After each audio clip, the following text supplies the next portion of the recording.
Hello everyone, I hope you're doing well. So in this video, we're going to discuss Geeks for Geeks problem of the day, and today's problem is longest repeating subsequence, and it is a medium level problem.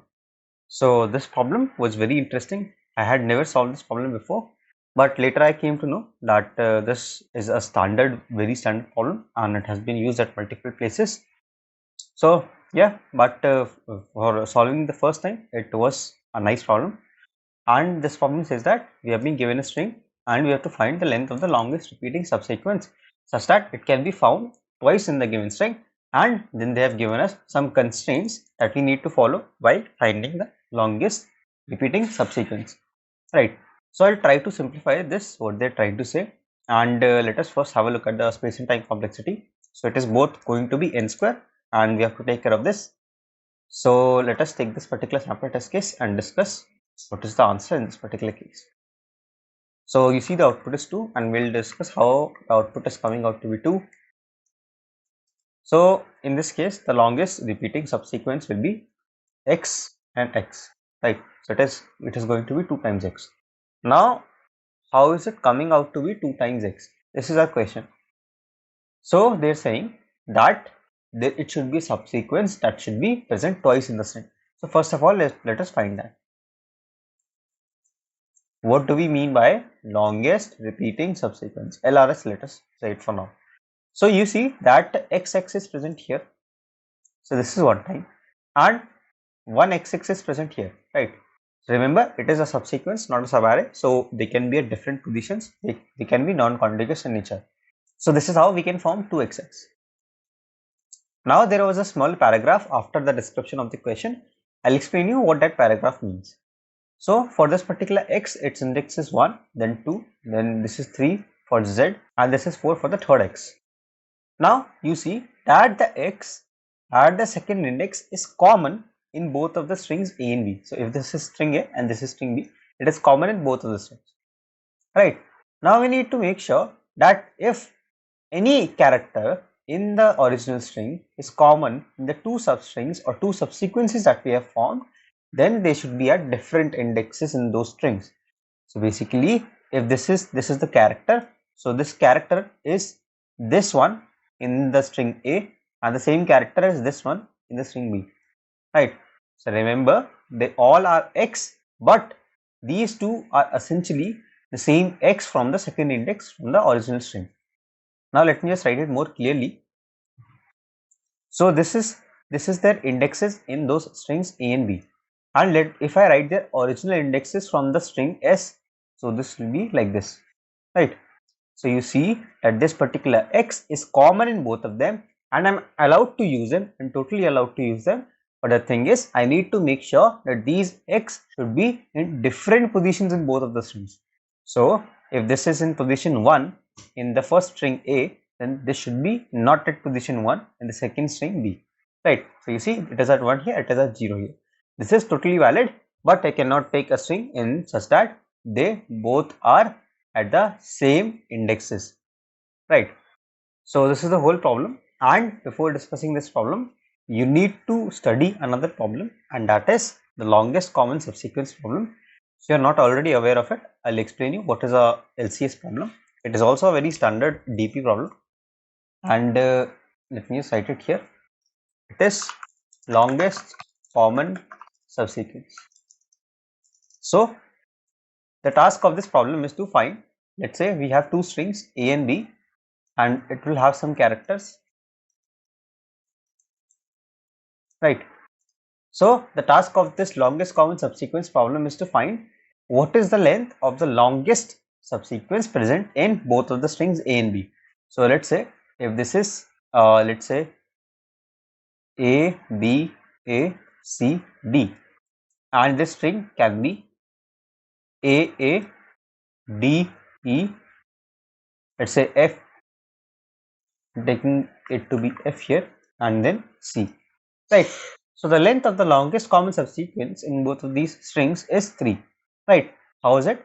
So this, I can take this particular A, then this particular A, and then this particular C, and in the second string I can take this particular A, and this particular C, right? So the length of the longest common subsequence is going to be 3. So how can we actually solve this problem of two strings and find their longest common subsequence using DP? Whenever you think of DP, you need to first of all think of the states and their possible transitions, right? So let me define a DP of ij such that I is a pointer in the first string and j is a pointer in the second string, right? So DP of ij will store, let me just write it, it will store the length of the longest common subsequence LCS starting from position I in string A and position j in string B, right? So this is what DP of ij is going to store. So our final answer is always going to be stored in DP of 0 0. Why? Because I want to find the longest common subsequence starting from these positions in these two respective positions in both A and B, right? Now how do we actually make the transitions from one state to another? So if you have some pointer, let's say there are some characters in A and there are some characters in B. Let's say pointer I is at this particular position and pointer j is at this particular position, right? Now let's say these two characters are different, this is C and this is D. So now there can be a case where this character C might not be included in my final answer. So I know my longest common subsequence will have some characters, right? And it is well probable that C is not in my final answer, right? So in that particular case, I can ignore this particular C and my one of the probable states is to move this particular pointer. So let's say one of the transitions that I can make is I am saying move I, that means move the I pointer, and I can set it as dp of I plus 1 and j. So what will essentially happen is this I pointer will move here, and now I want to find the longest common subsequence in this part and in this part, right? Why I did this? Because I assumed that C is not going to be in my answer at a specific position. Now what is that position? You will automatically see in a while, but let us first discuss this particular part. So let me just erase these lines.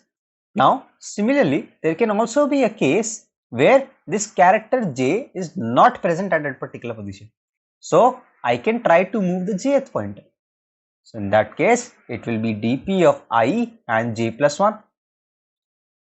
Right.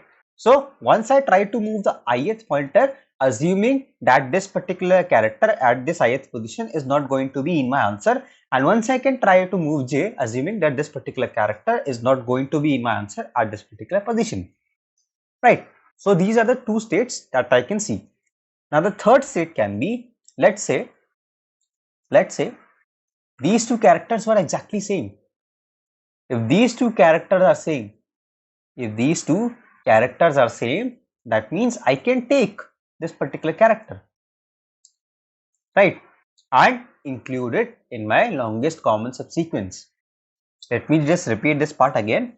If two characters at A of I and B of j are exactly same, that means I can include those characters in my longest common subsequence, and I can increment the length of my longest common subsequence by 1.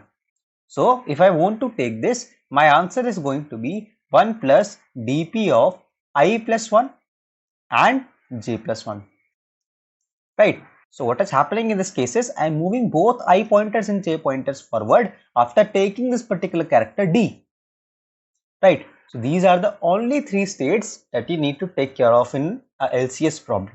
And finally, dp of ij is going to be max of these three values. What are these three values? I can try to move the ith pointer, I can try to move the jth pointer, or I can try to take the current character. Remember, I can always move these I and j pointers, but I can only take the current character when it is same at both the positions A of I and B of j. So these should be equal, right? So this is how a general LCS problem works like.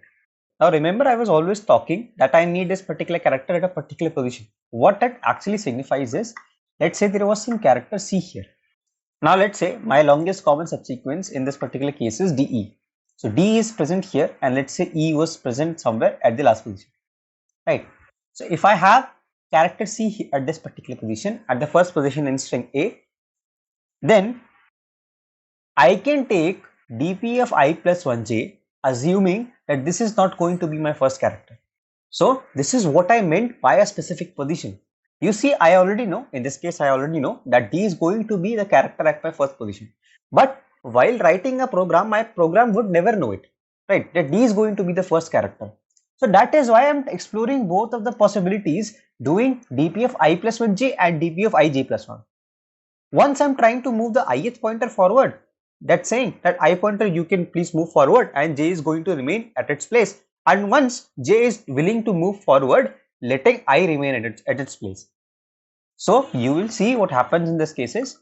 Let me just erase all of the stuff around it.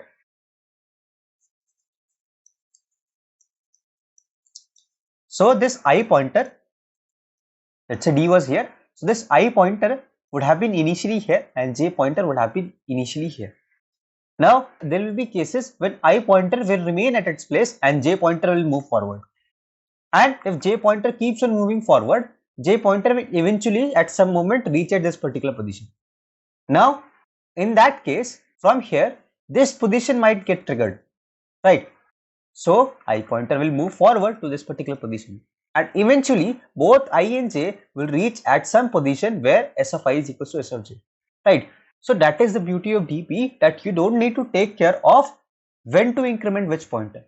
What we are essentially doing is we are doing both of them, right? At each position we are doing both of them, trying both of the ways and taking out the best way possible. This is what we try to do with DP. So as we have understood what is the LCS problem, let us see how we can apply the same problem to our current scenario or our current problem. So our current problem says that, let us take this example again. It is a x x z x y, right? So this is my string. Now I want to find a repeating string. That means if this is xx, I want to find these two x, right? So it is also similar to the problem that we just discussed, that is the longest common subsequence. How is it similar? If I write the same string again, let's say I write the same string again. Now, are you able to guess the similarities between the two?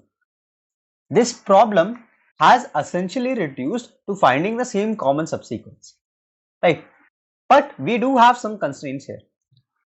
What are those constraints? We'll have a look. So, if I am taking this particular xx, let's say this is the longest common subsequence I'm taking, then I'll have to take this particular xx from the second string, right? If this constraint was not there on the problem, then the whole string would be the answer, right? If there are no constraints on the indexes of I and j and this thing that I just discussed here, if there are no constraints like this, then the answer in this case will be the whole string itself, and that is not what you want. So this constraint will actually help us to find the best answer such that it is not the whole string, obviously. So if you try to apply the same thing, LCS, here in this question, and making sure when you take a particular character, let's say you're trying to take this particular x, what you need to make sure is that the index I, that is at this particular position, and the index j is not the same. So I should not be equal to j, right? Other than this particular line, the code for both of the problems is exactly going to be the same, right? This part is that is something that you need to add. This is also something that you need to add. This is also something that you need to add. So the only condition when we used to take a particular character in the LCS problem was that these two should be equal, right? But here we will also check that I should not be equal to j.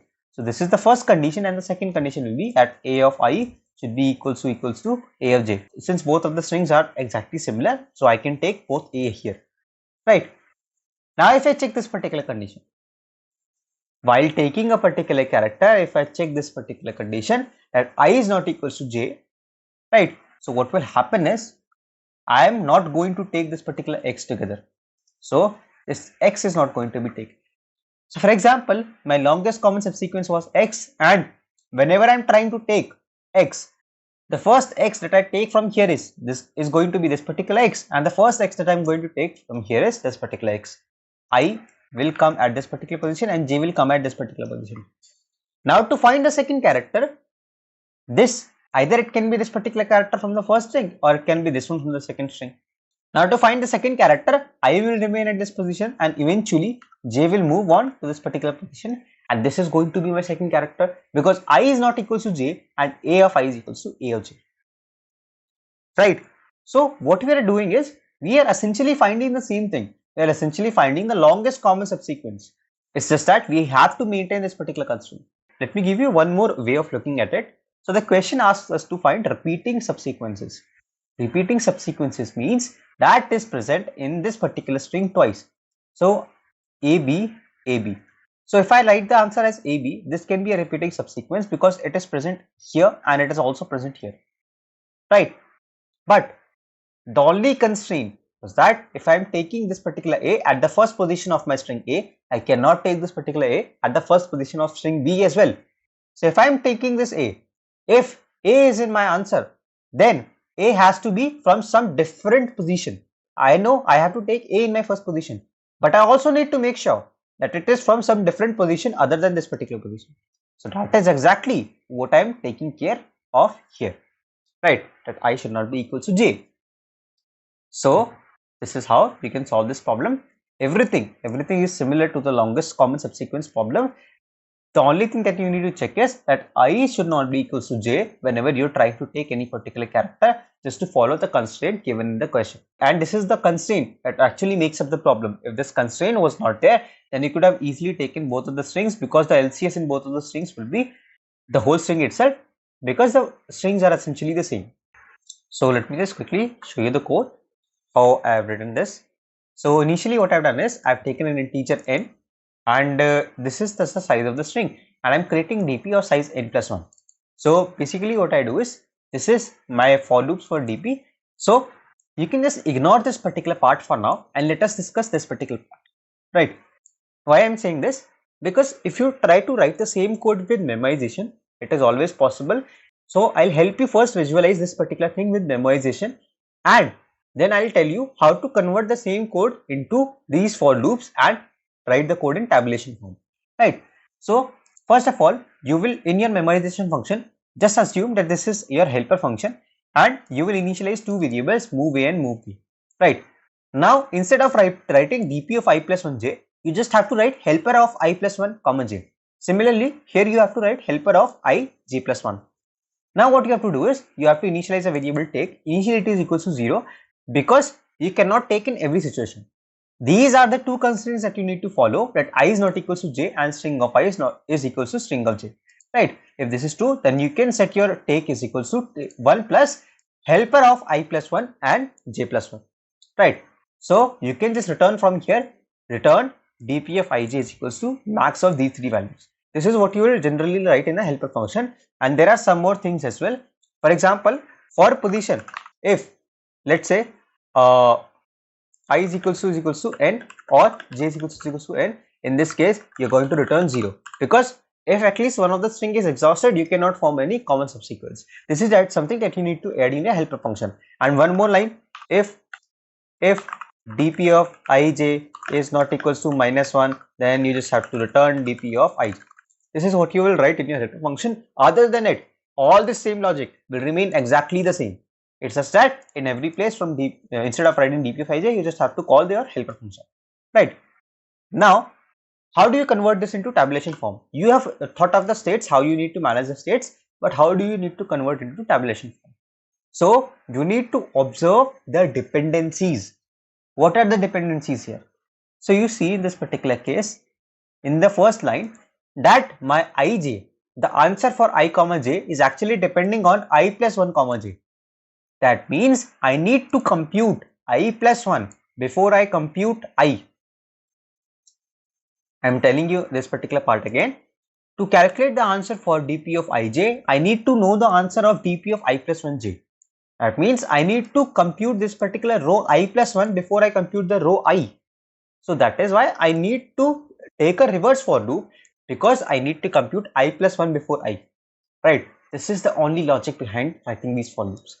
And similarly, for j as well, you have to compute j plus 1 before you compute j. dp of ij is depending on dp of ij plus 1. That is why you have to compute j plus 1 before you compute j, and with the same logic, this j for loop is also going to be in reverse manner. Right. Now you can apply the same logic. If you ever want to convert your memorization code into a tabulation code for dp, then you can always apply the same logic and you can form these for loops. Right. So at the end, I can just return my dp of 0, 0, and let me just submit this and show you that this particular code works.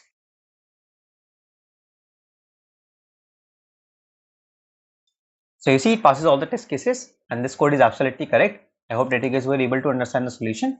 If you guys did, then consider dropping a like on this video, and don't forget to share thoughts in the comments, because your engagement with this particular video really helps the YouTube algorithm to understand that this video is actually helpful for you, and it will be able to reach more number of people like you who want to keep solving new problems. So I see a lot of people who watch these videos have not subscribed yet. In case you're one of them, then definitely consider subscribing. It's always free of cost, and you can always unsubscribe if you don't find the videos interesting later. So share the channel with your friends. Until the next video drops, keep coding, stay safe, bye bye.